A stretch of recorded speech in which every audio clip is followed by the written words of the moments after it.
experto en estos temas. Hay un conflicto diplomático con Ecuador que quiero que repasemos con Diego, a quien le agradecemos el contacto. ¿Qué tal? Buen día, Diego. ¿Cómo le va? ¿Qué tal? ¿Cómo le va? Buen día. ¿Podemos repasar el hecho del asilo político que le da el gobierno de Alberto Fernández a una funcionaria ecuatoriana acusada de causa de corrupción? Y esta mujer se fugó o se fue de la Argentina y ahora es protegida por Maduro.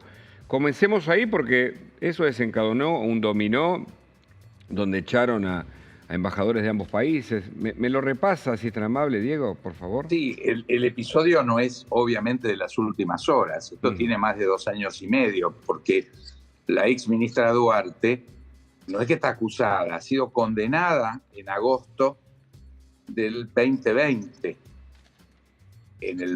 Inmediatamente después de su condena, pide asilo, le dan entrada en la embajada argentina en Quito y luego el gobierno le concede el asilo y pide el salvoconducto para poder transportarla al aeropuerto.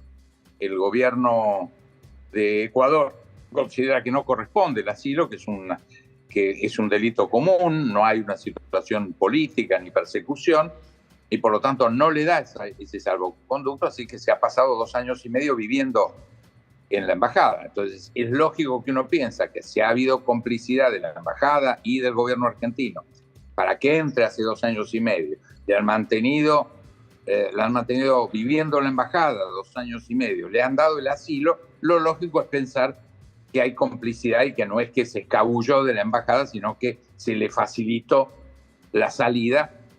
Entonces obviamente es un conflicto diplomático, fue citado el embajador, se lo declara persona no grata, se le indica que tiene que retirarse del territorio ecuatoriano y aquí contestamos ofendidos, como si hubiera sido arbitraria la decisión ecuatoriana.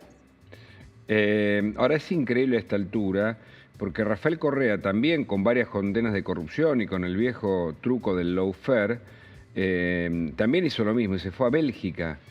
Siguió agitando, blandiendo banderas del populismo, pero el problema es la corrupción de fondo, porque si hay una justicia, que para eso funcionan las democracias, que son imperfectas, pero dentro de un poder republicano, tiene sanciones sobre delitos y los mandatarios tienen los privilegios de no cumplir y encima tienen la complicidad de gobiernos como el nuestro que le dan asilo, ¿esto no puede recurrirse ante tribunales internacionales para que observen dentro del proceso cuáles son los responsables? Si Argentina fue cómplice de delito de corrupción en Ecuador, por ejemplo. Bueno, es una situación altamente irregular, porque es la vicepresidenta argentina la que sostiene esta doctrina del lawfare, de la persecución judicial. Entonces, es decir, la justicia no puede, ni en Argentina, ni en Ecuador, ni en ningún otro país, analizar la conducta delictiva de funcionarios públicos. Esto es una locura, es todo lo contrario de la independencia de poderes, es violatorio de una función central del Poder Judicial. Entonces esto no es un partido judicial, una conspiración con la prensa, con la oposición, es que cumpla su deber la justicia y tiene que analizar la conducta de los funcionarios del Poder Ejecutivo y la constitucionalidad de las leyes, y esto está en nuestra Constitución. Ahora, claro, si lo que sostenemos es que hay una doctrina revolucionaria por la cual hay que derogar nuestra Constitución, poner a la justicia al servicio del poder político, es el poder político el que manda, por supuesto, no hay ninguna posibilidad de contener los actos de corrupción. Y entonces la Argentina también expulsó al embajador de Ecuador aquí y hay una ruptura de relaciones diplomáticas con el gobierno que encabeza Lasso en Ecuador, ¿no?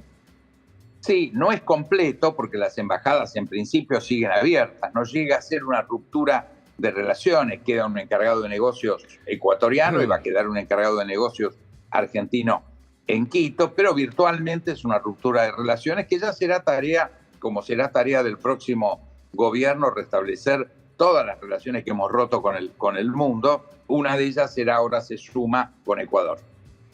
Siempre nos ponemos en el lugar equivocado, ¿no? Por lo menos en los últimos años.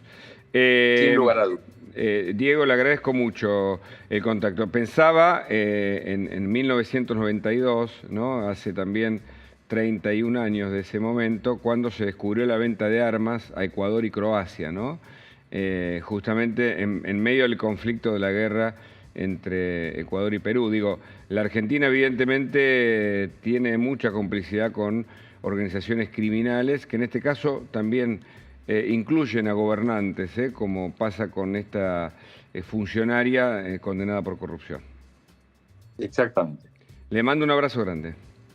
Para ustedes. Hasta luego.